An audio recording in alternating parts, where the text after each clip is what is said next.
It's been a recently that I'm moving into the track right now. Like everybody, जम्मैजना चाहिँ हामी कुनै न कुनै दिन हामी आफ्नो ट्र्याकबाट चाहिँ हामी बाहिर जान्छौँ. We are going in this directions but somehow we get lost by our own actions. हामी आफ्नो आफ्नै ढङ्गले गर्दाखेरि चाहिँ हामी यताउता मुभ गरिरहेको हुन्छौँ ताकि हामी सिधा जानुपर्ने. There should be the blinder but somehow we get distracted. So what will be the solutions है त? What is the solutions for the like optimum solutions जसमा चाहिँ हामी के गर्छौँ त एउटा ट्र्याकमा मुभ गरिरहेको छौँ त. So what is the major solutions for that things? The major solutions for that thing is like journals. Why the journals? Journals नै किन त भन्दाखेरि चाहिँ because it is the one of the most highly effective way that you can observe something, that you can learn from your behaviour and that you can apply on your behaviour र आफ्नो बिहेभियरमा त्यसमा apply गरेर तिमीले त्यसबाट चाहिँ केही कुरा राम्रो नलेज सिक्न सक्छौ जसले गर्दा तिमीले अघि बढ्नमा हेल्प गर्छ. कुनै पनि कुरामा होस्, नलेजको कुरामा होस्, इन्टेलिजेन्सको कुरामा होस्, पढाइको कुरामा होस्, स्पोर्ट्सको कुरामा होस्, बिजनेसको कुरामा होस्, whatever the topic is होइन त्यसको कुरामा. So I am talking about the journals. So what do mean by the journals? पहिला सुरु त हामीले यो बुझौँ कि like what is the meaning of the journals. जर्नल्सको मिनिङ के हो त भन्ने कुरा. जर्नल्सको मिनिङ भनेको के हो भन्दाखेरि चाहिँ सिम्पली आफ्नो तिमीले थट्समा के भइरहेको छ, आफ्नो थट्समा तिमीले कसरी कन्टेम्प्लेट गरिरहेको छौ, आफ्नो थट्समा कति कुराहरू प्रोसेसहरू चलिरहेको छ त्यसलाई एउटा रिटर्न फर्ममा लेख्ने हो. एन्ड त्यो रिटर्न फर्ममा लेखिसकेको रिटर्न फर्ममा चाहिँ त्यसलाई के गर्छौ तिमीले यसो गरेर हेरेर एनालाइज गर्छौ. एन्ड त्यसपछि त्यो एनालाइज गरेर चाहिँ तिमीले चाहिँ सर्टेन पिरियडसम्म त्यसलाई कुरेर चाहिँ के गर्छौ त भन्दाखेरि चाहिँ फेरि त्यसलाई हेर्छौ र एनालाइज गर्छौ कि कुन कुरा सही हो, कुन कुरा गलत हो, साँच्ची कि यो सही हो कि होइन भनेर तिमीले इभ्यालुएट गर्छौ, भ्यालिडेसन्स दिन्छौ त्यसलाई. अनि त्यो कुरालाई लिएर तिमीले के गर्छौ त ल what should I take from this things. If I note down all of the things भने, if I note down several things, यहाँ जति पनि कुराहरू लेखेको छु, so what should I note down that things. कुन कुरा चाहिँ मैले लेख्ने त, कुन कुरा मैले लिने यहाँबाट त, कुन कुरा चाहिँ रियली मोस्ट इम्पोर्टेन्ट छ भन्ने कुरा चाहिँ what should I learn from that things. जुन मैले आज लेखेको कुरा छ, आज मैले टेनिस खेलेँ भनेर, आज मैले जिम गरेँ भनेर, so what is the things that I can learn from this things भनेर कुरा गर्छ तिमीले. That is the value of the journals.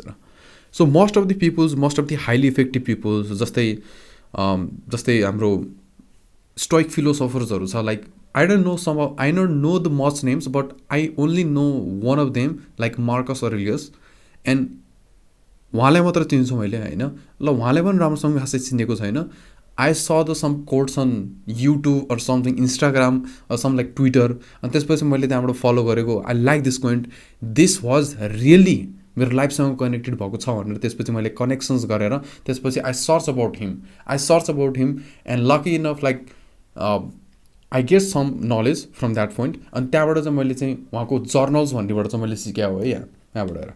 So जर्नल्सले के काम गर्ने गर्छ त, just like why this is important, why this is एकदम प्रपोजल, वाइ वी हाम्रो डिलेमा नै के छ त भन्दाखेरि मैले यो किन गर्नुपर्ने, मलाई के फाइदा हुन्छ, मैले यो गरेँ भने चाहिँ के हुन्छ भन्ने कुरा हामी जम्मै डिलेमा पर्छ.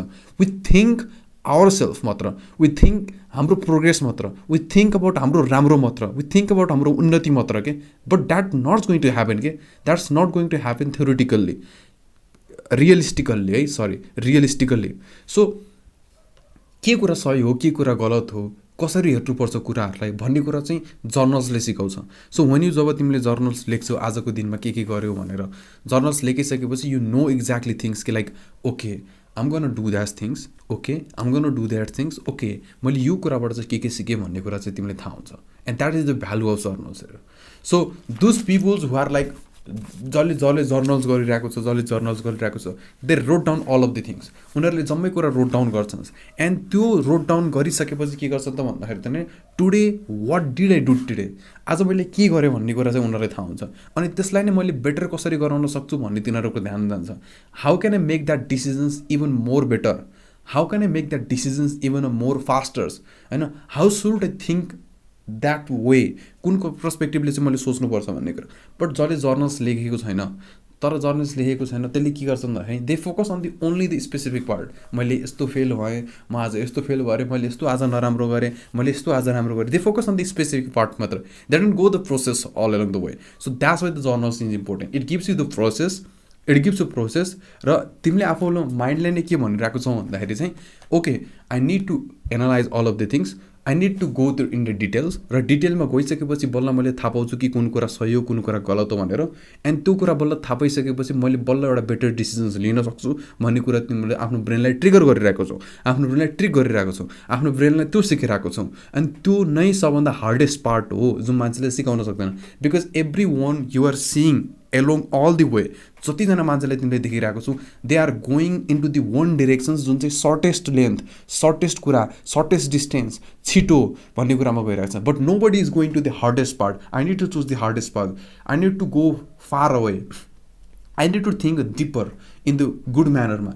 कसैले पनि त्यो सोचेको छैन। So this is why the so much importance जर्नल्सको मिनिङ हेर। It doesn't only teach you कि लाइक मैले के गरेँ कस्तो गरेँ आज मैले लेखेँ मात्र। वेन यु फिगर आउट कि लाइक आफ्नो ब्रेनमा के लाइक कन्टेम्प्लेट गर्यो अनि कन्टेम्प्लेट गरिसकेपछि त्यो कुरालाई सोच्यौ र त्यहाँ एनालाइज गऱ्यौ, एनालाइज गरेर तिमीले त्यसलाई टु डिसिजन्सलाई कसरी बेटर गर्न सक्छौ, कुन वर्ड्सले तिमीले इन्फ्लुएन्स पारेको छ, होइन what things I can do better भन्ने कुरा जब तिम्रो क्वेसन्स पाउँछ नि, and then it will boom. And it will boom गरेर तिमीलाई यस्तो हुन्छ कि like oh wow I have done this, like मैले यस्तो त पहिल्यैदेखि गर्नुपर्ने भन्ने तिमीलाई लाग्छ कि। एन्ड त्यसपछि जब बल्ल तिमीले त्यस्तो गर्छौ, मैले पहिल्यैदेखि एउटा भनेको छु like in the I think 3 or 4 एपिसोड्समा। अनि त्यसपछि बल्ल नलेजको मोडिफिकेसन हुन्छ। अनि जब बल्ल नलेजको मोडिफिकेसन हुन्छ तब तिम्रो एउटा पर्पजफुल लाइफ आउँछ त्यसमा। एन्ड जसमा तिमीले चाहिँ आफैले सजाएको कुरामा तिमी रमाउन थाल्छौ। That is what is the most important thing हेर। That is what the journals do हेर। So this is the value of journals. So I encourage every one कि लाइक हुन्छ नि मैले इन्करेज गरेर मात्र हुने हुन्न, तर I am giving sort of information that is one of the most valuable era. In this era, in this age, we're mostly driven into the sensational things. And these sensational things is no longer going to provide you the value in the life. जसरी हामीले केही चिज खोज्दा पनि हामीले value खोजिरहेको हुन्छ। Let suppose we are going to buy the cloth, होइन हामीले गुड ब्रान्डको खोजिरहेको छौँ, जसमा एकदम राम्रो खोजिरहेको छौँ, जसमा क्वालिटिज भएको खोजिरहेको छ। It's just like that things, होइन। if you wanted something really good in life, if you really wanted something that is perpetually एकदम राम्रो होस्, स्टेबिलिटी होस्, हरेक कुरामा राम्रो छ नि, you have to go through the mind, you have to go through the body, and you have to put the rigorous amount of the work, hard work. There will be always that things in there, and journals can provide you a lot of things हेर। जब तिमी आफैले यसमा लेख्न थाल्छौ 1 महिना 2 महिना 3 महिना, अनि त्यसपछि त्यसलाई रिफ्लेक्ट गर्छौ, त्यसपछि त्यसलाई हेर्छौ, त्यो कुरालाई रिपिटेसन्समा राख्छौ, then you find the purpose in the life. That is the one of the most important thing हेर। It gives you the life, it gives you the value of the life, it gives you something the texture लाइफमा, which is most important thing.